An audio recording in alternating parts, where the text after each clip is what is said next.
Hello Gemini, welcome to my channel, welcome back, and welcome if you're new. This is going to be an energy check-in for the signs of Gemini, Sun, Moon, Rising, Venus, Mars, Jupiter, or anywhere you have Gemini in your chart that resonates. Sorry, hold on. I'm trying to there we go. Or for a cross-watcher, which is someone who has Gemini in their chart that you're watching for someone else that you're in relationship with. So this is actually going to check in with the full moon in Aquarius, which is coming up on the 1st, I believe, of August. So what is the full moon in Aquarius bringing forward for Gemini? That's what we're going to look into. All right, the Hermit, Virgo energy. The Hermit is about self-reflection, solitude, and the Fool. Two major arcana. So you're feeling like you want to make maybe a big move, big shift. There might be some things in the way. It feels like you want to start something new and go in a new direction, because of the Hermit, which is about self-reflection, like I said, solitude, and then the Fool is about taking a leap of faith and going in a brand new direction. But with the Five of Wands here, it's about conflict and competition, things on the outside of you that are conflicting. And then we have the Hanged Man, which is needing to see something from a new perspective. You know, I'm noticing that all of these three cards have similar, like, greenish blue and some yellow, green, blue, yellow energy, right? And then this one it's like darker. It's red and purple, and you know, there's some orange and blue in there, but I mean blue, orange and yellow in there. But it's just darker. So, and three major arcana. Like I said, major arcana are major life themes that you're experiencing at the moment, lessons you're learning. So the lessons you're learning are how to listen to your own guidance, how to trust and go in the direction that you're feeling guided to, despite what everyone else is doing on the outside, whether you're getting some pushback from people on the outside about, and you know, maybe it is, I also feel with the Five of Wands, the Hanged Man, it's like being able to see other people's perspectives, like see where they're coming from, but you don't necessarily have to listen to them or to go in the direction that they want to go, because this is a very conflicting energy. So, you know, people who want conflict and chaos, and here you are just choosing peace, and like you're slowing down to kind of see, okay, what's actually happening. Yeah, the Six of Wands, because there's some kind of victory, success. You're going to be recognized for something you've accomplished, but I do feel like it is more so just your way of being, your way of choosing yourself, your way of choosing the path that's best for you. Yeah, Temperance, another card of like balance. I felt, you know, peace, and this is, you know, I feel like you're learning how to balance out the conflict and the chaos that's on the outside of you. And instead of getting sucked into it, you're learning how to alchemize whatever it brings up for you and create balance in your life and use it for something, use it for something positive, constructive, productive. Look at that. We have the Sun. It's Leo energy, but we're in Leo season. This is just pure positive joy and happiness and bliss and saying yes to things. The universe saying yes to you. That's what you're going to find happens when you choose to go in your own direction, be authentic to yourself, choose your happiness over what other people say you should be doing, and that it changes your fate. Look at that, the Wheel of Fortune. I feel like it is karma and the wheel turning and good luck and good fortune, rolling the dice. But it's like you're changing your fate. Have you ever seen Brave? I love how I'm asking you, like you're gonna answer me. If you've seen Brave, it's a Disney movie, a princess movie, although in this one, she doesn't choose a man, she chooses herself. And I absolutely love that movie. She chooses her own fate. She changes her fate. That's what it feels like you're doing for yourself. So we have the Five of Pentacles and the Page of Swords. This to me feels like learning, studying and learning, and like being detached from this lack mentality. But it's like seeing how you maybe have come from that in the past, where you maybe have felt rejected, abandoned, allowed that to get you down, allowed that to be your dominant vibration. And so you're learning from it. I feel like this is just you learning from your mistakes, maybe when it comes to energetically where you were putting your energy, or the type of people you were choosing, or when other people would tell you, no, you can't do that, or that's stupid, or that's foolish, right? Or that is dumb, or other people were competing with you because they were jealous, or whatever it is, getting mad at you for choosing things that were best for you, even though they didn't understand it. It's you, instead of, I think in the past, you kind of were like, okay, I guess I'll do what they say I should do then, right? And so you're learning from your mistakes. You're no longer doing that. You're seeing how you've always had the key. Here's the key right here to the door. If she would just get up, and look up and see, oh, look, there's the key, she could go in the door. But instead, she's kind of, it's like other people's opinions and other people's reactions to you have kept you from opening your door. Sorry, I have a hair on my face. I can feel it. Sorry, it's bothering me. There's a fan blowing at me and it's like blowing my hairs. Anyways, the door this is the door to your abundance, to your prosperity, to whatever it is you chose, and you've finally chosen to walk through that door. And so what you're doing now is you're studying and learning and from the past so that you don't repeat these patterns. See, Two of Swords is about a stalemate. You didn't see it before, so now it's like you're opening your eyes to it. You're taking the blindfold off and changing your fate. Ace of Wands, a brand new, it's like what I feel is just like this, when you go through that door, when you take off the blindfold, when you choose that part of yourself that creates worlds, that is so powerful as the sun, that energy that's as powerful and magnetic and illuminating as the sun, when you choose that, it just, I'm just feeling, hearing, seeing like this, like, kind of, it creates worlds. It's like creating something into being that wasn't there before. Creation, accessing your source energy. That's the Ace of Wands.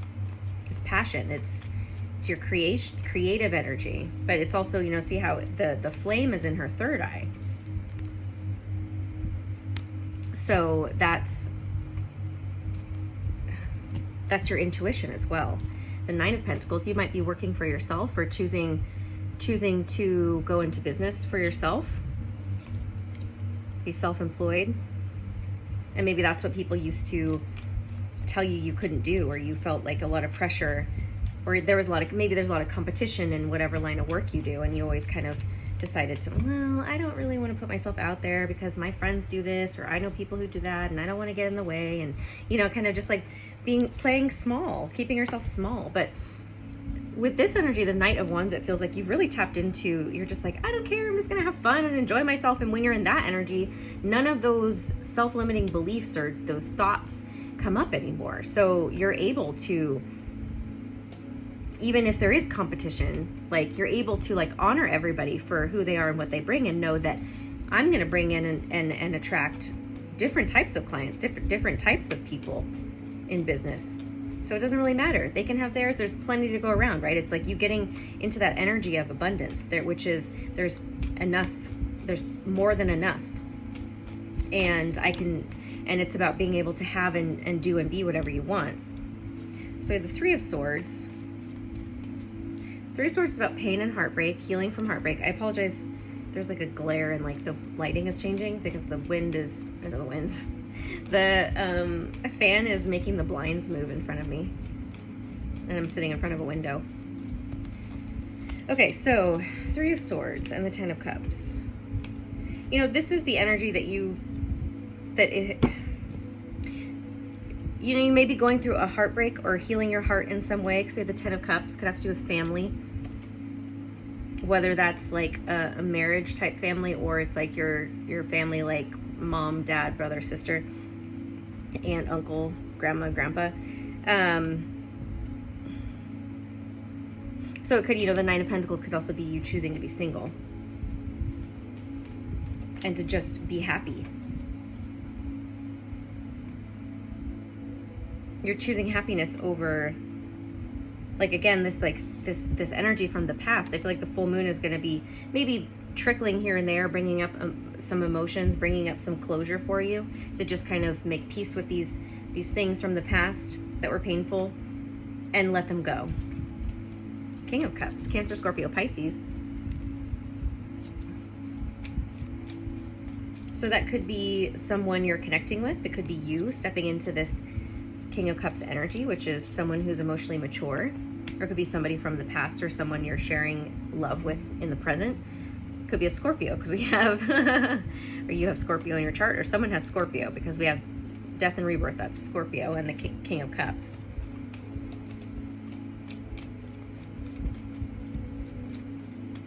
You know, somebody could also be coming forward to communicate something to you, whether it's an apology. The devil, Capricorn. Yeah, it feels like there may be somebody coming back from the past who comes in to kind of like try to say, hey, I've changed. I've had a rebirth, right? But really it's like the devil, he's just trying to tempt you into kind of like, it's like, or, you know, if this isn't an actual person, it's like within yourself, you have this kind of, this devil energy that tempts you back into old patterns, old ways of being. Yeah, it's confusing. The Seven of Cups is about confusion, putting your head in the clouds. So if you feel confused, after you felt clear, after you felt like, I know what direction I'm going, and then all of a sudden you start feeling confused, know that that's probably coming from outside of you, like an energy somewhere that isn't actually you.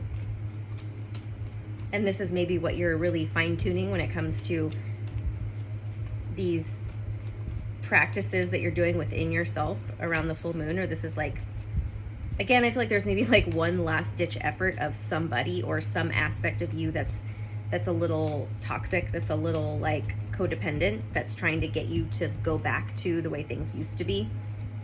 But you're not having it, and you're seeing it very clearly, and you're not. I'm surprised the Ace of Swords hasn't come out, because I do feel that energy. Yeah, this is protect your energy, protect your peace, protect your resources. Don't let yourself get sucked into that. The Tower. Yeah, remove that, whatever. Okay, so the full moon in Aquarius is going to be destroying the foundations of what all of the stuff I just mentioned, where it's like that devil energy, whether it's an actual person or it's just like within you. It's gonna, the full moon is going to, either situations are gonna come, like someone's gonna come back and try to lure you into something, get you to try to get into a conversation, or take me back, or I want you back, or, you know, get you into a fight or something like that, have a discussion, try to get you to doubt yourself. So protect your energy, hold on to your resources, hold on to your whatever, your energy is your resource, and make sure you're destroying that foundation once and for all. Yeah, and the Empress, because you're about to give birth to something big, and so it's almost like, you know, that past energy can feel that when you're doing well, and they want to come back and then try to like lure you in, but you're not having it because you're about to give birth to something big. Transformation. Things are changing at a cellular level. Deep healing. Yes, that is what you are going through right now, which means stuff from the past is going to resurface in order to be let go of, so you can make room for the new. Awakening, energetic upgrades, a new way of being, and integration. Absolutely. Share your voice. Come out of the cave, persecution and expression. I'm pretty sure these two cards came out in the general reading I did for Instagram. If you don't follow me on Instagram, go ahead and do so at Bethany Empowers. Yeah, I mean, you started in the hermit energy, so it's saying come out of the cave, right? So you're coming out of this cocoon phase and are expressing yourself, and your energy is potent, and it's like brand new and magnetic. So don't let yourself go back into the old when new situations arise that maybe you would have given into in the past, right? But I think you're going to see it very clearly, and it's going to be okay. All right, that's it, Gemini. Thank you so much for watching. If you'd like your own reading or session with me, you can click on the link below. If you have any questions about the services I offer, please email me. Follow me on Instagram, Bethy Empowers, like I said. Check out my Etsy page, which I sell journals and mugs and stickers on there. What else? I have an Oracle deck available for pre-order. It answers specific timing questions and yes and no questions. I think that's it for now. Happy full moon. I'll see you again soon.